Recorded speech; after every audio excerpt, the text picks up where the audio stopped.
End of the last day. How has your conference been? Nice, huh? Awesome. Okay, so weaving tapestries of code. Now, this is going to be a fun little history lesson. I'm going to go on a bit of an adventure. But before we really get started, some of you are probably asking, textiles? Why textiles? Of all the industries in all the world, why textiles? So I want to set up a little bit of the history lesson before we get to the history lesson. When we're looking at textiles, I want to explain that it takes time to develop the clothes that we all wear. Back in the mid-17th century, it actually cost about 10 days worth of work, worth of pay, to pay for a single shirt. So if you were to take that money and translate it to what we do today, there are some calculations that essentially say that this shirt would cost us between $3,000 and $5,000. So we made a few updates that actually did progress things quite a lot. We came up with a spinning wheel, which like 1/10 of the time that it took to spin yarn, which was one of the largest chunks. It dropped the time from 2,300 hours to spin the yarn for this shirt down to about 400 hours. The other portion was weaving this, because you're weaving ultra-fine threads in order to make something durable enough to survive. Most people only bought an outfit a year, maybe two. That's it. So when we're trying to consider the fact that that's how expensive this shirt was, let's look at these. So mid-18th century, this was the height of fashion in France. This is a ridiculous amount of fabric, and that even shows you some of the undergarments, not all, but some of the undergarments that women also wore. All right, these are highly textured, patterned, beautiful pieces of work. So when you're looking at this, this is the most basic thing, $3,000 to $5,000. This is unreal as far as how much this cost.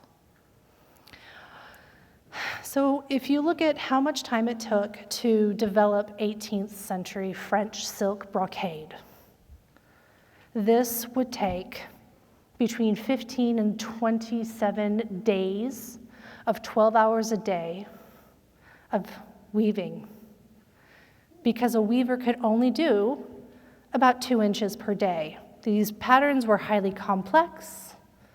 It took 2 weavers. You had one person that actually wove the thread, and then you had the other person who stood on top of the spinning or the loom itself and actually picked up the threads individually. So this was absolutely a bare minimum of a 2-person job, taking 15 to 27 days just to make the fabric for the outside garment.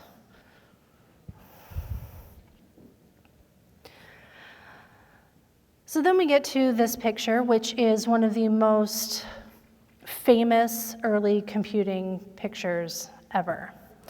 This hung on the wall of Charles Babbage, amongst others at the time. There were not that many made. They were commissioned, but they were highly incredible. Charles Babbage used to have these really big parties, and he'd invite all of the great names of the day, including the Duke of Wellington, who was known to be extremely, extremely smart. And Charles Babbage kind of leaned on a hip and would look at him and say, "So, how do you think this picture was made?"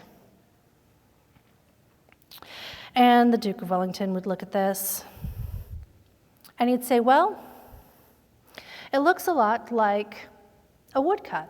And if you look at this woodcut, it actually does look a fair amount like that woodcut, except when you look deeper, it looks more like your suit jacket than it does a woodcut. And that's because everything from the words on the bottom to the image itself to the background is all woven using a Jacquard loom."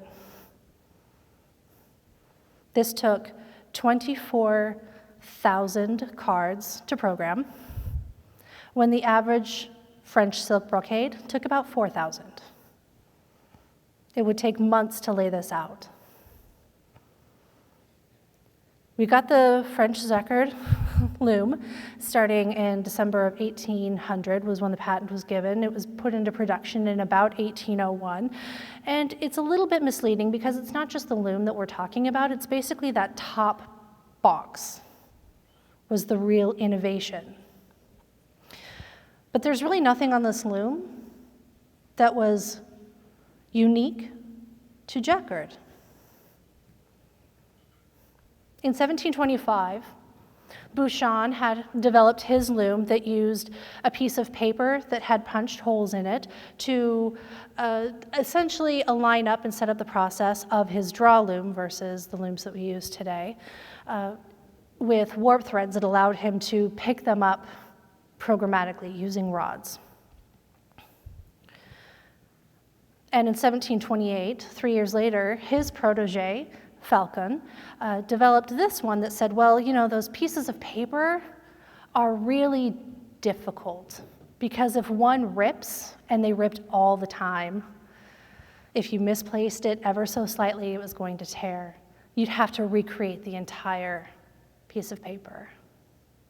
So by dividing them into cards and then having the large holes on the side so that you could mount it into the places it needs to be, the positioning was much more accurate, much less likely to tear, and if one did tear, you could just replace one and sew it back together. So this was much more user-friendly. However, this still required two people because you still needed someone to lift up the cords. So then we have the flying shuttle developed, and I don't necessarily mean this shuttle. However, I do mean this shuttle. The reason I had the previous image is because this is how it works. It shot the flying shuttle across a loom at 60 miles per hour, preventing a user from having to lift up each thread and weaving it back and forth. By being able to have those things lifted, it did it for you. 20 years later, almost, we have Vaughns Loom. His loom was the first automatic loom. Vaughns was actually an automata inventor, and he developed a few different things. He developed the flute player, which played 12 different tunes, the tambourine player, and this is the digesting duck. This is where we get, if it walks like a duck, if it talks like a duck. In fact, some people jokingly name this the defecating duck, because this duck would poop. So, if none of these ideas are truly unique to Jacquard, why did he get all the credit? The answer to that is that he brought all of these pieces together. From Bouchon's system for lifting warp threads, Falcon's rectangular cards sewn together in a loop, Kay's flying shuttle, and Vaughns' top-mounted lever control system for switching cards. That was the first time that it was all put together in one piece. It may not have been the very first automated one, but it was the very first user-friendly automated machine.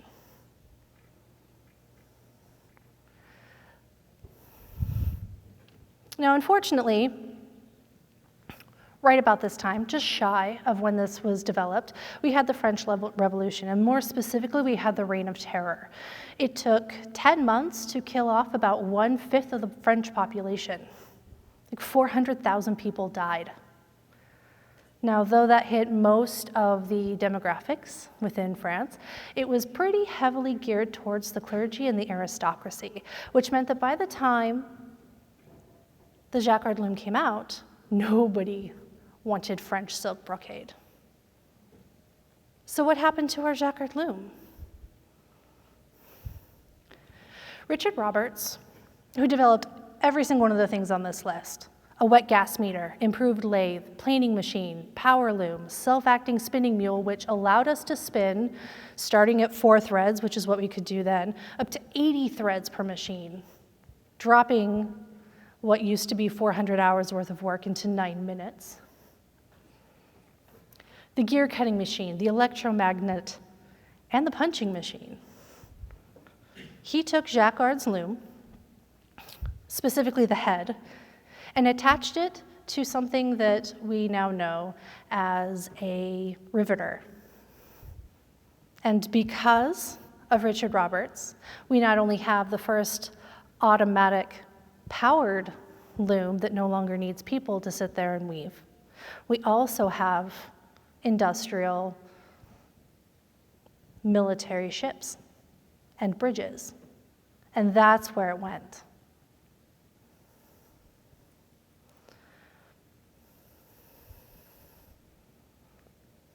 All right, so it only took a few years, really, to get to a great majority of the innovation. It took another 50 years for that to really come into play. But once it did, it very quickly jumped from an automated loom into a powered loom. So back to Charles Babbage, one of the reasons why he was so amazed by the Jacquard loom was because he loved the punch cards. He wanted to develop his machines to use these punch cards in order to calculate numbers. His difference engine number 1 was meant to calculate and tabulate polynomial functions to 16 digits. And it would also print out those results for you as a test and then press into a plate so that you could then print those out later using a printing machine. His analytical engine was supposed to be more general purpose. It was supposed to be that you could program this machine to perform a calculation for you. And it didn't necessarily matter which calculation. And after the development of this engine kind of stalled, well, the difference engine number 1 stalled, he only developed the portion that you see on the left-hand side here. He really dug deep into the analytical machine. And after the analytical machine, he improved his difference engine to be able to be accurate to 31 digits. None of these were actually built until 150 years later. For a while, you could have seen this in San Francisco. It's now in a private collection. However, you can go online and see videos of how this functions to this day. The machine weighs 5 tons. It's huge and highly impractical. There are 180,000 moving parts. But imagine if this had actually come into fruition when it was created. What if it had been 150 years earlier? Someone else who attended his lectures was Menabrea, and he was a brilliant, brilliant mathematician. Babbage gave a lecture at the University of Turin on his analytical machine, and Menabrea was the one who transcribed that lecture. Now, the lecture was itself in French, so he ended up hiring Ada Lovelace to translate it back into English. Ada Lovelace, as many of you probably know, is actually the daughter of Lord Byron, who had a very volatile relationship with her mother. To the point that her mother prevented her from learning anything about like art or poetry. She didn't want her daughter to become like Lord Byron, who had a little bit of a mental deficiency or a mental instability streak. The problem, though, is that as strictly mathematical as she was, she saw the world in a very poetic fashion. And when she looked at this machine, she looked at the drawings for that analytical machine and she saw what it could do. She realized that machines are not meant just for calculating numbers, that they could do so much more. And that is her genius. That is her contribution. She ended up publishing the work with enough footnotes to be much longer than the actual work that she transcribed in the first place. She did have some help from Charles Babbage regarding some of the details of the machine. The algorithm that she developed was based on a logic structure that previously existed. So again, she got a lot of credit because she put it all together.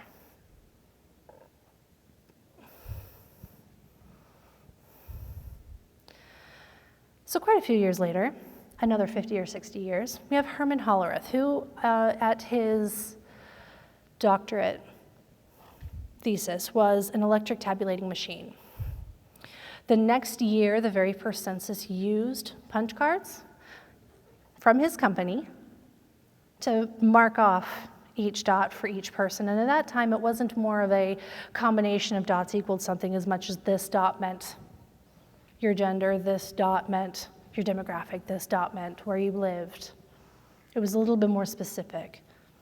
All right, by 1911, his company combined with 3 other companies to make a 5th company called Computing Tabulating Recording Company, which a few years later, we now know as IBM.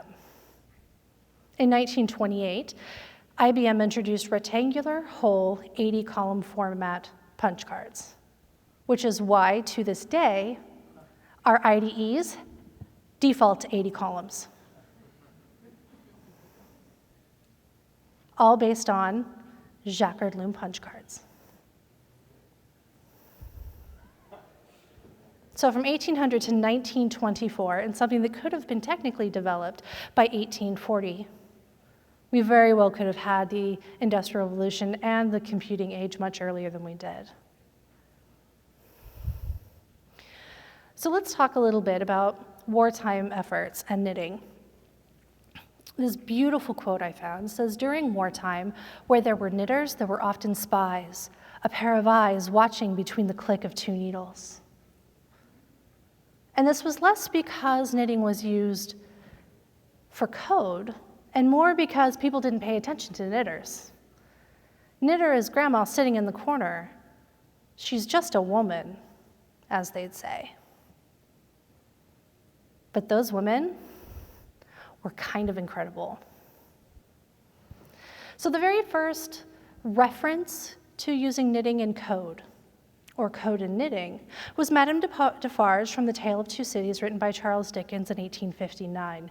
He referred to her, she was just a bloodthirsty woman who would sit in the meetings where they were arguing about who should be the ones to be hauled off to the guillotine, and she'd knit the names and stories of those people into her projects. In all reality, though, I have to say, Belgium had some of the coolest knitters. There's one woman who parachuted out of a plane, took her knitting with her, biked around France and not just Belgium, but both France and Germany, and would talk to soldiers trying to be helpful and get information from them, and then turn around and take that information back. She was one of the few that actually knit some of her information into her work. All right, there's another Belgian woman whose house and whose window sat over train stations.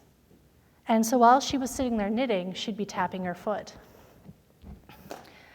And the foot tapping was in Morse code, and she'd be telling her children in the floor below her what she was seeing out the window, which trains were going where they were coming from, what they had in them, what time it was, all while a German sergeant was living in their house. Another woman, based on the speed at which she knit, was able to do the same thing, except as opposed to using her foot in Morse code, she would do a purl stitch if it was a passenger train, and she would do a yarn over if it was a supply train. So they could record how often they came and when they came based on her rate of knitting. In World War II, the British Office of Censorship banned people from posting knitting patterns abroad because they were afraid that these knitting patterns very well could have code in them. And here's one of the reasons they might have thought that. The sweater I'm wearing today has 2 messages written into it. I took the message, converted it to binary, converted binary to knitting stitches, and knitted them into my sweater. So in this case, 1s are knit stitches, 0s are purl stitches, and yarn overs are the spaces in between the 8 characters it takes to make a letter.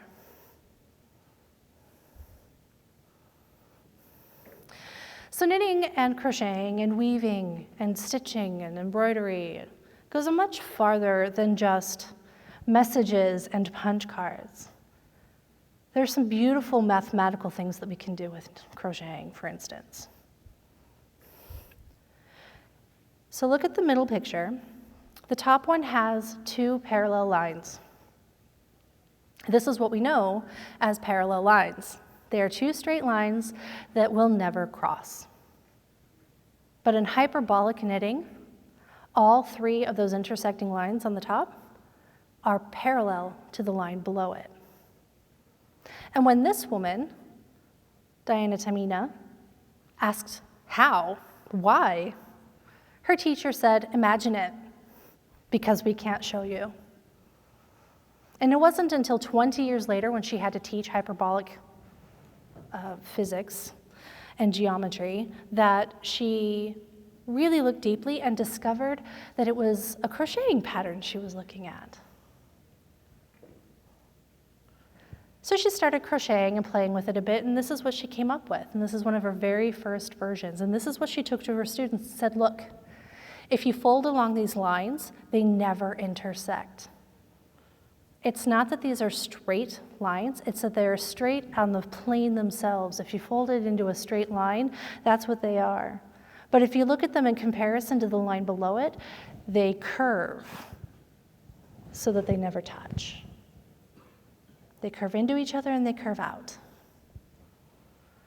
It wasn't until 1990s that we were able to actually visualize hyperbolic geometry, because crocheting is the only form of fabric that actually allows us to play with it and interact with it and see it for the first time.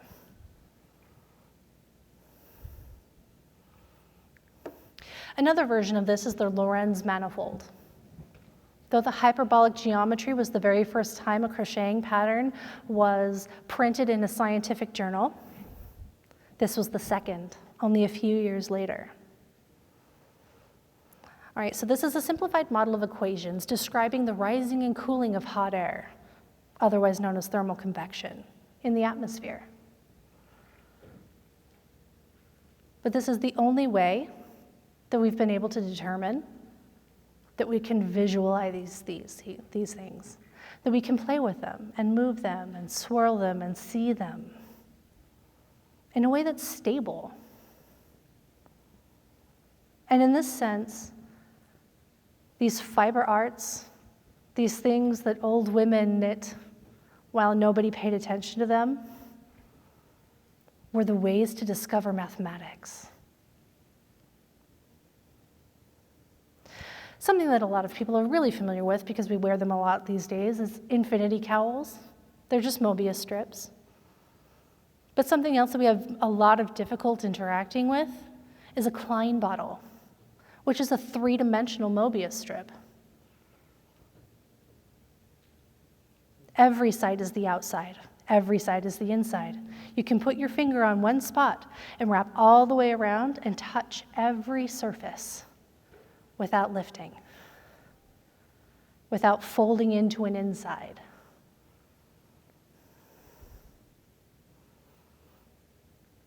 And beyond mathematics, we also have data visualization. There's something impactful about having color and texture in front of you like this. This scarf is not actually every day in 1 year. It's one day for 100 years. This is defining what global warming looks like over time. In another one, they decided to map their sleep patterns of their children when they were babies, their first year.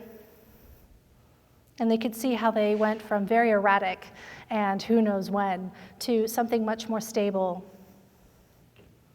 And in the third one, a woman who really, really hated her commute some days and was loving it on others would knit different colors based on what the delay was that day. And that ended up selling on eBay for $8,600. Right? And sometimes the art itself can be the technology. All right, this is actually functioning pianos, functioning keys,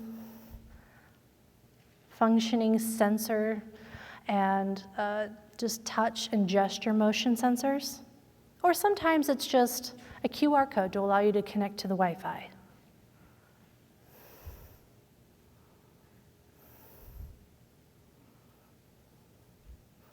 But my question at this point is knitting a programming language? How far have we really come with this? And if you look at knitting, there's really only these 3 stitches. Unlike crocheting, who has hundreds, thousands, same thing with embroidery, knitting only has these 3. You may do them in different orders. You may knit 3 together, but in the end, it's just a knit stitch. All right, and the purl is the opposite side of a knit stitch. So you're just doing it backwards. And yarn over is the way to make space, which is how I made this sweater. Knowing that, how many of you can read this? Okay, this is a full knitting language. This is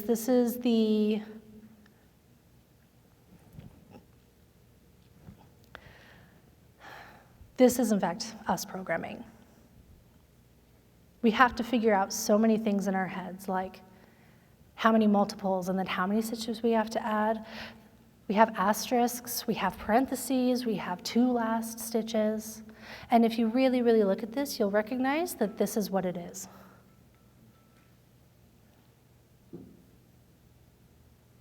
All we're doing is we're saying we have some stitches that we have to do before the loop starts. And then we have our loop, or a do while in this case. Do, purl 1, knit 3, while we have more than 3 stitches left. And then we purl 1, knit 2. So though this pattern actually shows how we'd knit every row, the entire project, including the entire brocade stitch, is on my GitHub repo. Let's see if this will let me do it.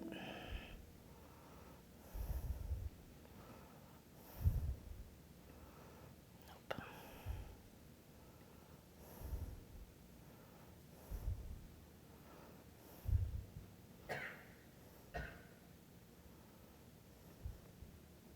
So this is essentially how it works. So if you take those stitches, and we say we want 18 inches, and we knit 6 stitches per inch, and we want our diamond brocade stitch, it prints out not only how many cast-on stitches that fit within those 8 stitches wide plus 1, but also every knit and purl that's in those repeats. So we could either do this,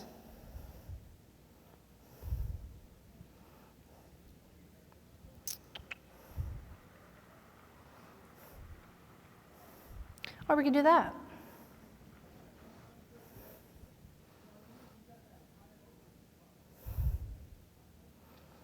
So I have one last quote for you from a lovely woman named Linda Lucius, and she has a really energetic TED Talk that's just magical. I highly recommend you watch it, and there is a link on the slides. And near the middle, she says, and that's why no one recognized that when I was conjugating French irregular verbs, I was actually practicing my pattern recognition skills. And when I was excited about knitting, I was actually following a sequence of symbolic commands that included loops inside of them.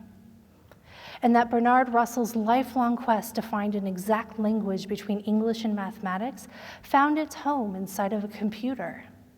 I was a computer programmer, but nobody knew it.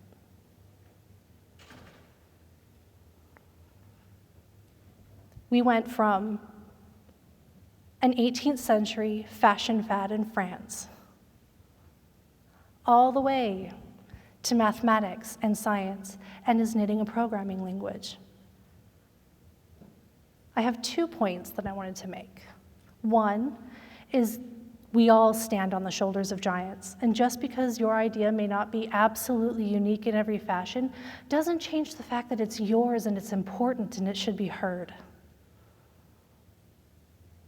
And the other is that sometimes you have to step away from the computer and play with something to truly discover something unique. I'm Jen Luker. You can find me on Twitter. And if you want to know more information, I have quite a few. Please come talk to me. Thank you.